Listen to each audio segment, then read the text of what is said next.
Hello friends, good morning. എല്ലാവർക്കും അർച്ചന ചേച്ചി LLB സീരിയലിൻ്റെ ലേറ്റസ്റ്റ് എപ്പിസോഡ് റിവ്യൂയിലേക്ക് സ്വാഗതം. അങ്ങനെ ചന്ദ്രകാന്തത്തിൽ നിന്ന് ആര്യയെ കാണാതാവുകയാണ്. ചന്ദ്രയാണെങ്കിൽ വിജയ് ശങ്കറിനോട് പറയുന്നുണ്ട്, വിജയേട്ടാ എവിടെയെങ്കിലും പോയി എൻ്റെ മോളെ അന്വേഷിക്കുക എന്ന് പറയുമ്പോൾ വിജയ് ശങ്കർ രുക്കുവിനോട് പറയുന്നുണ്ട്, ഒന്ന് അവളുടെ ഫോണിലേക്ക് വിളിച്ചു നോക്കുക എന്ന് പറയാണ്. രുക്കു അപ്പം പറയുന്നുണ്ട്, ഏട്ടാ അവൾ ഫോൺ എടുക്കാതെയാണ് പോയതെന്ന് പറയുമ്പോൾ വിജയ് ശങ്കർ പറയുന്നുണ്ട്, എന്തായാലും അവളെ പോയി അന്വേഷിച്ചിട്ട് വരാം. നീ എന്തായാലും അവളുടെ ഫ്രണ്ട്സിനെയൊക്കെ ഒന്ന് വിളിച്ചു നോക്ക്. അവൾ ചിലപ്പോൾ അവളുടെ ഫ്രണ്ട്സിൻ്റെ വീട്ടിലേക്കായിരിക്കും പോയിരിക്കുന്നത് എന്ന് പറഞ്ഞ് വിജയശങ്കർ പോവാനായി നിൽക്കുമ്പോൾ ചന്ദ്ര വീണ്ടും വിജയശങ്കറിനെ ഓർമ്മിപ്പിക്കുന്നുണ്ട്, എന്റെ മോളില്ലാതെ വിജയേട്ടൻ ഇനി ഈ വീട്ടിലേക്ക് വരരുതെന്ന് പറയാണ്. വിജയശങ്കർ അപ്പൊ തന്നെ കാറും എടുത്തുകൊണ്ട് ഹരിയെ അന്വേഷിക്കാനായി പോവുകയാണ്. രുക്കുവാണെങ്കിൽ ചന്ദ്രയോട് പറയുന്നുണ്ട്, ഇത് ആരെങ്കിലും ഒക്കെ അറിഞ്ഞിട്ടുണ്ടെങ്കിൽ ആകെ നാണക്കേടാവുമല്ലോ, ഞാൻ എന്തായാലും അവളുടെ ഫ്രണ്ട്സിനേക്ക് ഒന്ന് വിളിക്കട്ടെ എന്ന് പറഞ്ഞ് രുക്കു അവിടെ നിന്നും പോവുകയാണ്. ഹരിയാണെങ്കിൽ രാത്രിയിൽ ആരുമില്ലാത്തൊരു സ്ഥലത്തൂടെ അങ്ങനെ നടന്നു പോവുകയാണ്. മനസ്സിലങ്ങനെ ചിന്തിക്കുന്നുണ്ട്, ഇനി ആ വീട്ടിലേക്ക് പോവില്ല, അച്ഛനിപ്പോ എന്നെ ഇഷ്ടമല്ലല്ലോ, എന്നെ അച്ഛനിപ്പോ വേണ്ടല്ലോ, ചിന്നുവിനോടല്ലേ അച്ഛനിഷ്ടം, അച്ഛനിപ്പോ ചിന്നുവിനെ മാത്രം മതി, എന്തു പറഞ്ഞാലും ഒരു ചിന്നു,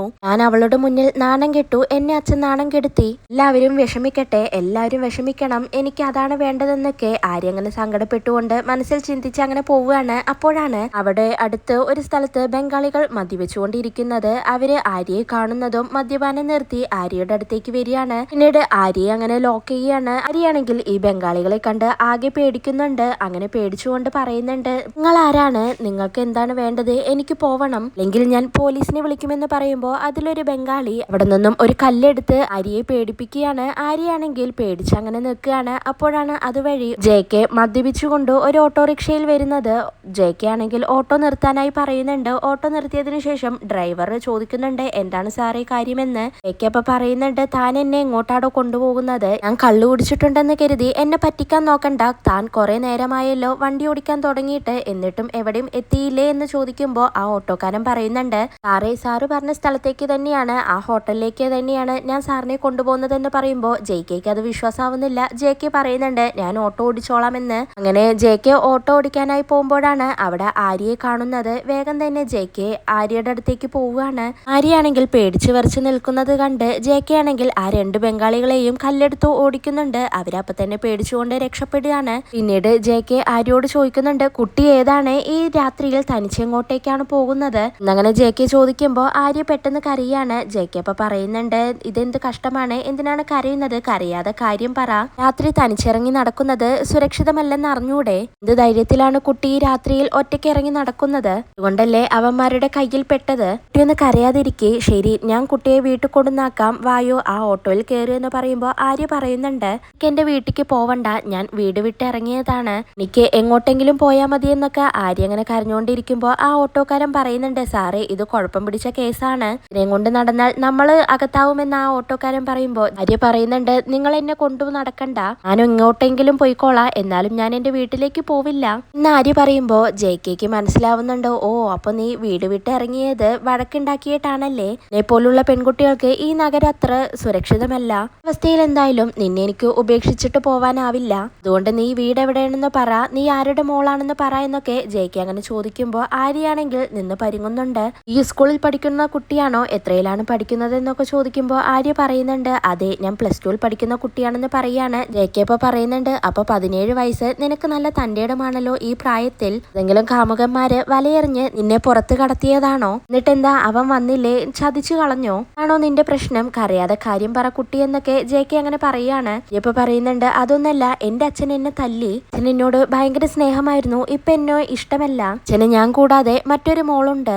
വേറൊരു ഭാര്യയില്, അതുകൊണ്ടാണ് അച്ഛനിപ്പോ എന്നെ ഇഷ്ടമല്ലാത്തത്, വീട്ടിലേക്ക് പിന്നെ ഞാൻ എന്തിനാണ് പോകുന്നത് എന്നെല്ലാം ആര്യ പറയുമ്പോ JK പറയുന്നുണ്ട്, ഇതെല്ലാം ഒരു കാരണമാണോ കുട്ടി, ഈ രാത്രിയിൽ നീ ഇങ്ങനെ വീട് വിട്ട് തനിച്ചിറങ്ങിയാൽ നേരം വെളുക്കുന്നതിന് മുന്നേ നീ തീർന്നു പോകും മോളെ, രാത്രിയിൽ എന്തായാലും നിന്നെയും കൊണ്ട് ഞാൻ താമസിക്കുന്ന ഹോട്ടലിലേക്കും പോവാൻ കഴിയില്ല, അതുകൊണ്ട് മോളുടെ വീട് എവിടെയാണെന്ന് പറ, ഞാൻ അവിടെ കൊണ്ടെത്തിക്കാമെന്ന് JK അങ്ങനെ പറയാണ്. അപ്പോഴാണ് അതുവഴി വേറൊരാൾ വരുന്നത്. അയാൾ എന്നിട്ട് ആ ഓട്ടോക്കാരനോട് എന്താ രഞ്ജിത്തെ പ്രശ്നമെന്ന് ചോദിക്കുകയാണ്. ആ ഓട്ടോക്കാരൻ അപ്പോ അയാളോട് എന്താണ് സംഭവം എന്ന് പറയാണ്. ആര്യയെ നോക്കിക്കൊണ്ട് ആ ആള് പറയുന്നുണ്ട്, കുട്ടിയെ എനിക്കറിയാമല്ലോ, നമ്മുടെ വിജയ് ശങ്കർ വക്കീലിന്റെ മോളല്ലേ എന്നങ്ങനെ പറയുമ്പോൾ JKക്ക് പെട്ടെന്ന് വിജയ് ശങ്കറിനെ ഓർമ്മ വരികയാണ്. നീ അഡ്വക്കേറ്റ് വിജയ് ശങ്കറിന്റെ മോളാണോ എന്ന് JK അങ്ങനെ ആര്യയോട് ചോദിക്കുകയാണ്. ആര്യ അപ്പോ അതേ എന്ന് പറയുന്നുണ്ട്. JK അപ്പൊ പറയുന്നുണ്ട്, എങ്കിൽ ശരി മോള് വന്ന വണ്ടി കയറ്, ഞാൻ നിന്നെ വീട്ടിൽ കൊണ്ടുവിടാം, നമുക്ക് പോകാനുള്ള വഴി ഈ മോള് തന്നെ പറഞ്ഞു തരുമെന്ന് പറഞ്ഞ് ആര്യയെയും വിളിച്ചുകൊണ്ട് പറഞ്ഞുകൊണ്ട് JK ആ ഓട്ടോയിലേക്ക് ചന്ദ്രകാന്തത്തിലേക്ക് പോവുകയാണ്. രുക്കു ആണെങ്കിൽ ആര്യയെ കാണാത്തതിനെ തുടർന്ന്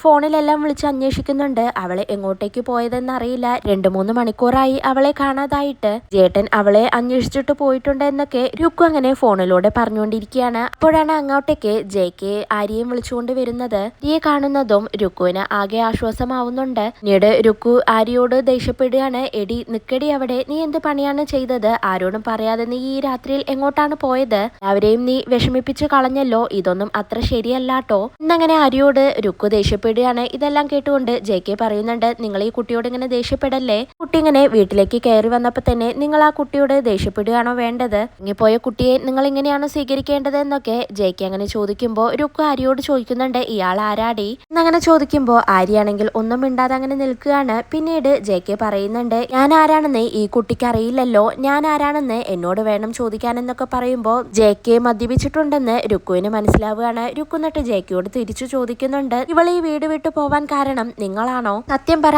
ആര്യയെ, ഇയാള് നിന്റെ സോഷ്യൽ മീഡിയ ഫ്രണ്ടാണോ? ഇവിടെ നിന്നും ഇറങ്ങിപ്പോവാൻ ഇയാളാണോ നിനക്ക് ഉപദേശം തന്നത്? എന്തായാലും ഇതിനൊന്നും ഒരു പ്രായം പ്രശ്നമല്ലല്ലോ എന്നൊക്കെ അങ്ങനെ രുക്കു ആര്യയെ പരിഹസിച്ചുകൊണ്ടിരിക്കുമ്പോൾ ഇതെല്ലാം കേട്ടുകൊണ്ട് ആര്യയും JKയും ആകെ അമ്പരന്നങ്ങനെ നിൽക്കുകയാണ്. JK എന്നിട്ട് രുക്കുവിന്റെ വാക്കുകൾ അതിര് കടക്കുന്നത് കണ്ട് പറയുന്നുണ്ട്, സഹോദരി നിങ്ങൾ വല്ലാതെ ഷോ കാണിക്കരുത്. ഇവളെ ഞാനാണ് ഇവിടെ നിന്ന് ഇറക്കി കൊണ്ടുപോയിരുന്നെങ്കിൽ ഞാൻ പിന്നെ എന്തിനാണ് ഇവളെ ഇങ്ങോട്ടേക്ക് വിളിച്ചുകൊണ്ട് വന്നത്? അതൊക്കെ പോട്ടെ, നിങ്ങൾ ഈ കുട്ടിയുടെ ആരാണെന്ന് ചോദിക്കുമ്പോൾ രുക്കു പറയുന്നുണ്ട്, എന്റെ ബ്രദറിന്റെ മോളാണ് ഇവളെന്ന്. JK അപ്പോ രുക്കുവിനെ ചുട്ട മറുപടി കൊടുക്കുന്നുണ്ട്, ഓ അപ്പൊ ഈ കുട്ടിയുടെ അമ്മയല്ല, എന്നാ പിന്നെ നീ അങ്ങോട്ട് മാറി നിൽക്കടി. എനിക്ക് കാണേണ്ടത് ഈ കുട്ടിയുടെ മാതാപിതാക്കളെയാണ്. ഇവളെ അവരെ ഏൽപ്പിച്ചിട്ടേ ഞാൻ പോകുന്നേ ഉള്ളൂ. കുട്ടി നീ നടക്കെന്ന് പറഞ്ഞ് ആര്യയെയും വിളിച്ചുകൊണ്ട് JK അകത്തേക്ക് പോവാനായി നിൽക്കുമ്പോൾ രുക്കു പറയുന്നുണ്ട്, ഏയ് നിങ്ങൾ എങ്ങോട്ടാണ് പോകുന്നത്? അവിടെ നിൽക്ക് എന്നങ്ങനെ രുക്കു പറയുന്നുണ്ടെങ്കിലും JK അതൊന്നും കാര്യമാക്കാതെ അകത്തേക്ക് പോവുകയാണ്. ചന്ദ്രയാണെങ്കിൽ ആര്യയെ കാണാത്ത വിഷമത്തിൽ സങ്കടപ്പെട്ടുകൊണ്ട് അങ്ങനെ ഇരിക്കുകയാണ്. അപ്പോഴാണ് അങ്ങോട്ടേക്ക് JKയും ആര്യയും വരുന്നത്. ആര്യയുടെ കൂടെ JK കാണുന്നതും ആകെ ഷോക്കാവുന്നുണ്ട് ചന്ദ്ര. പിന്നീട് JKയെ ഇതിനു മുന്നേ കണ്ട കാര്യങ്ങളെല്ലാം ചന്ദ്ര അങ്ങനെ ഓർത്തോണ്ട് നിൽക്കുകയാണ്. പിന്നീട് ചന്ദ്ര ആര്യയോട് ദേഷ്യപ്പെടുന്നുണ്ട്, ഇങ്ങോട്ട് വാടി, എല്ലാവരെയും നടുക്കടലിൽ നിർത്തിയിട്ട് രാത്രിയിൽ നീ എവിടെ ഇറങ്ങിപ്പോയതാണ്? നാട്ടുകാരെ അറിഞ്ഞെങ്കിൽ ഞങ്ങൾക്ക് തലപൊക്കി നടക്കാൻ പറ്റുമായിരുന്നോ? മുനിവാസം കാണിച്ചിട്ട് പ്രതിമ പോലെ നിൽക്കുന്ന കണ്ടില്ലേ അവളെന്ന് പറഞ്ഞ് ചന്ദ്ര ആര്യയെ അടിക്കാനായി പോവുകയാണ്. JK അപ്പോ ചന്ദ്രയെ തടയുന്നുണ്ട്, നിർത്ത്, തൊട്ടുപോകരുത് നിങ്ങൾ ആ കുട്ടിയെ. കുട്ടി ഈ വീട് വിട്ട് ഇറങ്ങി പോവാനുള്ള കാരണം കേട്ടപ്പോൾ ഞാൻ ആദ്യം വിശ്വസിച്ചില്ല. എന്തായാലും എനിക്കത് ബോധ്യപ്പെട്ടു. ഈ കുട്ടി ഇവിടെ നിന്ന് ഇറങ്ങിപ്പോയത് എന്തുകൊണ്ടാണെന്ന് ഇപ്പൊ നിങ്ങൾ ആരും പറയണമെന്നില്ല എന്നങ്ങനെ JK പറയുമ്പോൾ രുക്കു ചോദിക്കുന്നുണ്ട്, അല്ല നിങ്ങൾ ആരാ എന്ന് ചോദിക്കുമ്പോൾ JK പറയുന്നുണ്ട്, ഞാനൊരു വഴിപോക്കനാണെന്ന്. രുക്കു അപ്പൊ പറയുന്നുണ്ട്, വഴിപോക്കനെ ഈ വീട്ടിൽ എന്താണ് കാര്യം? പുറത്തു പോ, നീ ഇവിടെ നിൽക്കരുത് എന്ന് പറയുമ്പോൾ JK പറയുന്നുണ്ട്, ഞാൻ ഈ വീട്ടിൽ ഭിക്ഷ യാചിക്കാൻ വന്നതല്ല, ഈ കുട്ടിയെ ഇവിടെ സുരക്ഷിതമായി ഏൽപ്പിക്കാനായി വന്നതാണ്. ഇപ്പൊ എന്തായാലും എനിക്ക് അഡ്വക്കേറ്റ് വിജയശങ്കറിനെ കാണണം, അയാളെ കണ്ട് എനിക്ക് സംസാരിക്കണം, എന്തായാലും അയാളെ കണ്ടിട്ടേ പോകുന്നുള്ളൂ എന്ന് പറഞ്ഞ് JK അവിടെയുള്ള സോഫയിൽ പോയി ഇരിക്കുകയാണ്. എന്നിട്ട് തന്റെ കയ്യിലുള്ള ഒരു സിഗരറ്റ് എടുത്ത് വലിക്കുന്നുണ്ട്. ഒന്നും ചന്ദ്രയ്ക്കും രുക്കുവിനും ഒട്ടും തന്നെ ഇഷ്ടമാവുന്നില്ല. ചന്ദ്ര JKയോട് പറയുന്നുണ്ട്, താൻ എന്താടോ ചെയ്യുന്നത്? നീക്കടോ അവിടുന്ന് എഴുന്നേൽക്ക് എന്ന് പറയാണ്. എന്നാൽ രുക്കു ചന്ദ്രയോട് പറയുന്നുണ്ട്, ചേച്ചി അയാൾ കേൾക്കില്ല, അയാള് മദ്യപിച്ചിട്ടുണ്ടെന്ന് പറയാണ്. ചന്ദ്ര അപ്പൊ തന്നെ ആര്യയോട് പറയുന്നുണ്ട്, നീ ഈ മദ്യപാനിയുടെ കൂടെയാണോ വന്നത്? ഈ ഇറങ്ങിപ്പോയതുകൊണ്ടല്ലേ വഴി പോകുന്ന കുടിയന്മാരൊക്കെ ഈ വീട്ടിൽ വരേണ്ട അവസ്ഥയുണ്ടായത്? കാരണം ഈ കുടുംബത്തിന് മാനക്കേട് ഉണ്ടായാലൊടി, വിജയേട്ടൻ ഇങ്ങോട്ട് വരട്ടെ, എന്നെ ഞാൻ ശരിപ്പെടുത്തുന്നുണ്ടെന്ന് പറയുമ്പോ ആര്യയാണെങ്കിൽ സങ്കടപ്പെട്ടുകൊണ്ട് റൂമിലേക്ക് പോവുകയാണ്. രുക്കു അപ്പൊ JKയോട് പറയുന്നുണ്ട്, ഏട്ടൻ ഇവിടെ ഇല്ല, താൻ ഇവിടെ നിന്ന് ഇറങ്ങിപ്പോ, ഞാൻ മദ്യപിച്ചിട്ട് എന്തിനാണ് ഇവിടെ ഇരിക്കുന്നത്? നിന്നിറങ്ങി പോയി പുറത്തു നിൽക്കെന്ന് പറയുമ്പോ JK ചോദിക്കുന്നുണ്ട്, ഞാൻ ഇവിടെ ഇരിക്കുന്നതാണ് നിങ്ങളുടെ പ്രശ്നം? നിങ്ങളുടെ വീട്ടിലെ കുട്ടിയെ ഒരാപത്തും കൂടാതെ രക്ഷിച്ചെന്ന നിലയിൽ ഒരു സ്വീകരണമാണ് ഞാൻ പ്രതീക്ഷിച്ചത്. ഇപ്പോഴും നിങ്ങൾക്ക് നിങ്ങളുടെ മകൾക്ക് എന്ത് സംഭവിച്ചു എന്നറിയാനല്ല നിങ്ങൾക്ക് താല്പര്യം, ചൂണ്ട് വന്നാൾ മദ്യപിച്ചിട്ടുണ്ടോ എന്നാണ് നിങ്ങൾക്ക് അറിയേണ്ടത്. അങ്ങനെ JK പറയുമ്പോൾ രുക്കു പറയുന്നുണ്ട്, ഞങ്ങൾ പോലീസിനെ വിവരം അറിയിക്കാൻ ഇരിക്കുകയായിരുന്നു, എന്തായാലും ഏട്ടൻ ഇപ്പോ അറിയിച്ചിട്ടുണ്ടാവും എന്ന് പറയുമ്പോൾ JK പറയുന്നുണ്ട്, എന്നിട്ട് എന്താണ് തന്റെ ഏട്ടൻ പോലീസുകാരെ വിളിച്ച് ആ കുട്ടിയെ അന്വേഷിച്ച് വരാതിരുന്നതെന്ന് ചോദിക്കുകയാണ്. അല്ലെ നിങ്ങളുടെ കുട്ടിയെ തട്ടിക്കൊണ്ടുപോവാൻ നോക്കിയെന്ന് പറഞ്ഞ് പോലീസുകാരെ കൊണ്ട് നിങ്ങൾ എന്നെ പിടിപ്പിക്കുവോ? അങ്ങനെ JK പറയുമ്പോൾ രുക്കു പറയുന്നുണ്ട്, നിങ്ങൾ ഇവിടെ നിന്നിട്ട് ഒരു കാര്യവുമില്ല, ആര്യയെ നിങ്ങൾ ഇവിടെ എത്തിച്ചത് കൊണ്ട് ഇനിയിപ്പോ നന്ദി വാക്ക് പറഞ്ഞില്ലെന്ന് വേണ്ട, താങ്ക്സ് എന്ന് രുക്കു അങ്ങനെ പറയുമ്പോൾ JK പറയാണ്, ആർക്ക് വേണം നിങ്ങളുടെ ഈ താങ്ക്സ്? നിങ്ങളുടെ നന്ദി ഏറ്റുവാങ്ങാനല്ല ഞാനിപ്പോ ഇങ്ങോട്ടേക്ക് വന്നത്. ഇപ്പൊ എനിക്ക് ഈ വീട്ടിലുള്ളവരുടെ എല്ലാം നിലവാരം എന്താണെന്ന് മനസ്സിലായി. ഇനിയുള്ള പെൺകുട്ടികൾ ചാടിപ്പോയില്ലെങ്കിലേ അത്ഭുതമുള്ളൂ. എന്തായാലും നിങ്ങളുടെ മോളെ നിങ്ങൾ സൂക്ഷിച്ചാൽ കൊള്ളാം, അല്ലാതെ ഇപ്പൊ എനിക്കെന്താണ്? കുട്ടി ഇവിടെ നിന്ന് ഇറങ്ങിപ്പോയത് ആരെങ്കിലും അറിഞ്ഞിരുന്നെങ്കിൽ നിങ്ങൾക്ക് നാണക്കേടാവുമെന്ന് നിങ്ങൾ പറഞ്ഞില്ലേ? നാണക്കേട് ഇനിയും ഉണ്ടാവും. നിങ്ങൾ എന്തായാലും മോളെ സൂക്ഷിച്ചോ. അങ്ങനെ JK പറയുമ്പോൾ ചന്ദ്രയ്ക്ക് ആകെ ടെൻഷൻ ആവുകയാണ്. ചന്ദ്ര അപ്പൊ തന്നെ ആര്യയുടെ അടുത്തേക്ക് പോവുകയാണ്. JK എന്നിട്ട് രുക്കുനോട് പറയുന്നുണ്ട്, എടോ, എന്നെ പോലെയുള്ള വഴിപോക്കന്മാര് ഇല്ലായിരുന്നുവെങ്കിൽ കുട്ടിയുടെ മാതാപിതാക്കൾ ആത്മഹത്യക്കുള്ള മരുന്ന് വാങ്ങേണ്ടി വരുമായിരുന്നു. എന്തായാലും അവരോടൊന്ന് പറഞ്ഞേക്കെന്ന് പറഞ്ഞ് JK അവിടെ നിന്നും പോവുകയാണ്. അപ്പോഴാണ് അങ്ങോട്ടേക്ക് വിജയ് ശങ്കർ എത്തുന്നത്. വിജയ് ശങ്കർ JK കാണുന്നതും താൻ എന്തിനാടോ ഇങ്ങോട്ടേക്ക് വന്നത്? കേസിന്റെ കാര്യമാണെങ്കിൽ കേൾക്കാൻ പറ്റിയ മൂഡിലല്ല ഞാനിപ്പോ എന്നങ്ങനെ വിജയ് ശങ്കർ പറയുമ്പോ JK പറയുന്നുണ്ട്, നിങ്ങൾക്ക് മൂടുള്ള ഒരു കാര്യം പറയാനാണ് ഞാനിപ്പോ വന്നത്. എരിവിൽ എങ്ങോട്ട് പോകണമെന്നറിയാത്ത നിങ്ങളുടെ മോളെ സുരക്ഷിതമായി ഞാനിവിടെ എത്തിച്ചിട്ടുണ്ടെന്ന് പറയുമ്പോ വിജയ് ശങ്കർ രുക്കുവിനോട് ചോദിക്കുന്നുണ്ട്, ആര്യ വന്നോ എന്ന്. രുക്കപ്പ പറയുന്നുണ്ട്, ആ അവള് വന്നു എന്ന് പറയാണ്. ഇയാളാണോ അവളെ കൂട്ടിക്കൊണ്ടുവന്നത് എന്ന് ചോദിക്കുമ്പോ രുക്കു പറയുന്നുണ്ട്, ആണെന്ന് ഇയാള് പറയുന്നു. പക്ഷെ ആര്യൊന്നും പറഞ്ഞിട്ടില്ലെന്ന് പറയാണ്. വിജയ് ശങ്കർ അപ്പോ ചോദിക്കുന്നുണ്ട്, ആളപ്പൊ എന്തിനാണ് വന്നതെന്ന് ചോദിക്കുമ്പോ രുക്കു പറയുന്നുണ്ട്, ഏട്ടനെ കണ്ടിട്ടേ ഇയാള് പോവുള്ളൂ എന്ന് പറഞ്ഞു. അങ്ങനെ രുക്കു പറയുമ്പോ വിജയ് ശങ്കർ JKയോട് ചോദിക്കുന്നുണ്ട്, തനിക്ക് ഇനി എന്താണ് വേണ്ടത്? എന്റെ മോളെ ഇങ്ങോട്ടേക്ക് കൊണ്ടുവന്നതിന് ഇതിന്റെ ഓട്ടോ ചാർജ് എന്തെങ്കിലും വേണോ എന്ന് ചോദിക്കുമ്പോ JK പറയുന്നുണ്ട്, തന്റെ മോളെ ഇങ്ങോട്ടേക്ക് ഓട്ടോയിൽ കൊണ്ടുവന്നതിന്റെ മീറ്റർ ചാർജ് താൻ തന്റെ പോക്കറ്റിൽ തന്നെ വെച്ചിരുന്നാൽ മതി. ഈ ഓട്ടോ കണ്ട് പുച്ഛിക്കണ്ട. ഈ ഓട്ടോ ഇല്ലായിരുന്നുവെങ്കിൽ ഞാനിപ്പോ ഇതുപോലെ എന്റെ മുന്നിൽ തല ഉയർത്തി നിൽക്കില്ലായിരുന്നു. താങ്കളുടെ മോളെ ബായിമാര് കൊണ്ടുപോയേനിപ്പോ. അങ്ങനെ JK പറയുമ്പോ രുക്കും വിജയ് ശങ്കറും ആകെ ടെൻഷൻ ആവുന്നുണ്ട്. വിജയ് ശങ്കർ എന്നിട്ട് പറയുന്നുണ്ട്, താൻ ആവശ്യമില്ലാത്ത കാര്യം പറയരുത് എന്നങ്ങനെ വിജയ് ശങ്കർ പറയാണ്. JK ഇപ്പൊ പറയുന്നുണ്ട്, അനാവശ്യമായിട്ടുള്ള ഒരു കാര്യവും ഞാൻ പറയില്ല. ചില നഗ്ന സത്യങ്ങൾ എനിക്ക് പറയാനുണ്ട്. ഇത് പറയാനായിട്ടാണ് ഞാനിപ്പോ ഇങ്ങോട്ടേക്ക് വന്നത്. അവളൊരു നല്ല വക്കീലല്ലെന്ന് ഞാൻ ആദ്യമേ മനസ്സിലാക്കിയതാണ്. എനിക്ക് ഒന്നുകൂടെ മനസ്സിലായി താൻ നല്ലൊരു തന്തയല്ലെന്നു കൂടി. എന്നെ താൻ പേടിപ്പിക്കുന്നു വേണ്ട. എനിക്കിപ്പോ തന്നെ പേടിക്കേണ്ട ഒരാവശ്യവുമില്ല.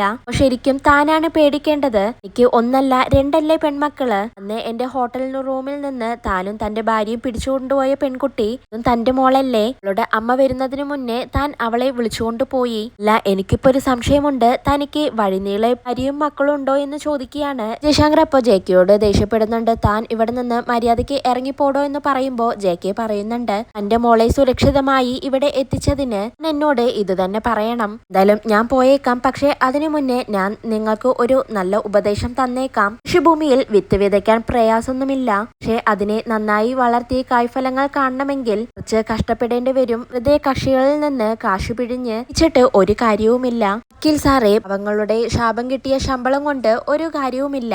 എന്റെ അന്തിമ ഫലം ദുഃഖം മാത്രമായിരിക്കുമെന്നങ്ങനെ JK പറയുമ്പോ രുക്കു പറയുന്നുണ്ട്, നിങ്ങൾ അവളെ കൊണ്ടുവന്നില്ലെങ്കിലും ഞങ്ങൾ അവളെ അന്വേഷിച്ച് കണ്ടെത്തുമായിരുന്നു. വീട്ടിലെത്തിക്കാൻ സഹായിച്ചതിന് ഇത്രമാത്രം എന്തു പറയാനിരിക്കുന്നു എന്നങ്ങനെ രുക്കു ചോദിക്കുമ്പോ JK പറയുന്നുണ്ട്, ഞാൻ ഇത്രയൊക്കെ പറഞ്ഞത് എന്താണെന്ന് നിങ്ങൾക്ക് മനസ്സിലായിട്ടുണ്ടാവില്ല. പക്ഷേ ഈ വിജയ് ശങ്കറിന് മനസ്സിലായിട്ടുണ്ടാവും. സാറേ, ഈ കോട്ട പോലെ ഒരു വലിയ വീട് കെട്ടിപ്പണിതത് കൊണ്ട് ഒന്നും ഉണ്ടാവില്ല. ഇവിടെ താമസിക്കുന്നവരുടെ ഉള്ളില് സ്നേഹവും വാത്സല്യവും നന്ദിയും എല്ലാം തന്നെ ഉണ്ടാവണം. എങ്കിൽ ഇങ്ങനെയെല്ലാം സംഭവിക്കുമെന്ന് പറഞ്ഞ് JK ഓട്ടോയിൽ കയറി പോവുകയാണ്. JK പറഞ്ഞ കാര്യങ്ങളെല്ലാം കേട്ട് രുക്കുവും വിജയ് ശങ്കർ ആണെങ്കിൽ നാണം കെട്ട് അങ്ങനെ നിൽക്കുകയാണ്. ഇതോടെയാണ് ഇന്നത്തെ എപ്പിസോഡ് അവസാനിക്കുന്നത്.